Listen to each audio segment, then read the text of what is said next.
তো বন্ধুরা, এই পায়রার জন্য আজকে রাধাগঞ্জ বাজার থেকে একটি পায়রি নিয়ে আসছিলাম। সেই পায়রিটার সাথে এটা জোড়া দিব। তো চলুন পায়রিটা কিনা কেমন হয়েছে দেখতে পারতেছেন। এই হরিণী কালারের পায়রিটা নিয়ে এসেছিলাম। এটা 360 টাকা দিয়ে কিনে এনেছি।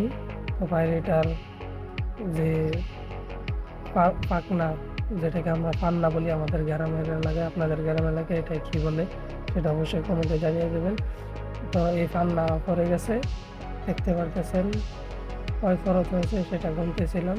2টা 3টা করে পড়ছে এবং এই সাইডেও 2টা 3টা নাই, সেটা পরে আবার নতুন করে উঠতেছে।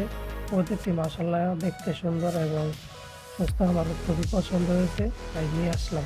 লেঙ্গুরের কাছ থেকেও এক সাইডে 3-4টা পড়েছে, নতুন রান্নাগুলো দেখতে পারতেছেন পয়রা উঠছে, আর বাকিগুলো পড়বে, পড়ার পর উঠবে, সুন্দর দেখাবে।